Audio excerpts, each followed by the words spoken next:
Assalamualaikum warahmatullahi wabarakatuh. Perkenalkan, nama saya Nur Fitri, ingin menjelaskan pembelajaran tentang filsafat ilmu.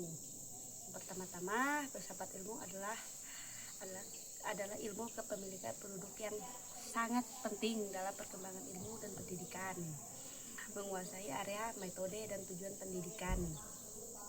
Tanpa filsafat ilmu, pendidikan berisiko berjalan hanya sebagai aktivitas rutin yang kehilangan makna, arah, dan nilai kemanusiaan. Di dalam dunia pendidikan, filsafat ilmu tidak hanya membahas teori secara abstrak, tetapi juga menjadi alat refleksi untuk memastikan bahwa pendidikan akan tetap memiliki eksistensi yang jelas, bersifat ilmiah, serta mengandung nilai-nilai yang bermanfaat bagi kehidupan manusia. Oleh sebab itu, filsafat ilmu dapat dikatakan sebagai pondasi berpikir yang menjaga agar ilmu pendidikan tetap berkembang secara benar dan bertanggung jawab. Yang kedua, pendidikan bermakna dan bernilai memiliki hubungan yang sangat erat dengan perkembangan filsafat ilmu. Keduanya saling mempengaruhi dan saling memperkuat. Filsafat ilmu memberikan dasar pemikiran, arah, dan landasan teori bagi pendidikan. Sedangkan pendidikan yang bermakna menjadi ruang nyata untuk mengembangkan, menguji, dan berkarya pemikiran filsafat ilmu. Dengan kata lain, pendidikan bukan hanya objek yang dipengaruhi oleh filsafat ilmu, tetapi juga menjadi sumber pengalaman dan refleksi yang mendorong perkembangan filsafat ilmu itu sendiri.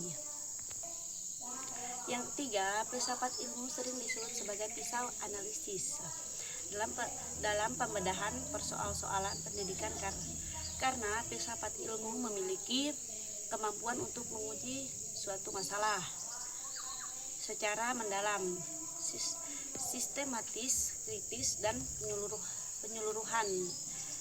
Dalam dunia pendidikan, banyak persoalan yang tidak dapat diselesaikan hanya karena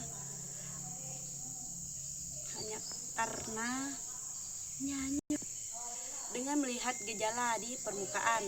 Permasalahan pendidikan seringkali berkaitan dengan tujuan metode ini, nilai, dan hakikat manusia itu sendiri. Oleh karena itu, filsafat ilmu hadir sebagai analisis yang membantu memahami akar persoalan pendidikan melalui 3 landasan utama, yaitu ontologi, epistemologi, dan aksiologi. Filsafat ilmu dalam praktek pendidikan dapat dilihat secara nyata dalam berbagai aspek, melalui dari kebijakan pendidikan, penyusunan kurikulum, hingga proses pembelajaran di kelas. Filsafat ilmu tidak hanya mempelajari teori yang dipelajari secara akademis, tapi juga menjadi landasan berpikir dalam menentukan arah, metode, dan tujuan pendidikan. Melalui pendekatan ontologi, epistemologi, dan aksiologi, filsafat ilmu membantu pendidikan agar dapat berjalan secara ilmiah, manusiawi, dan sesuai dengan kebutuhan masyarakat. Baik, itu saja yang bisa saya sampaikan. Sekian dan terima kasih.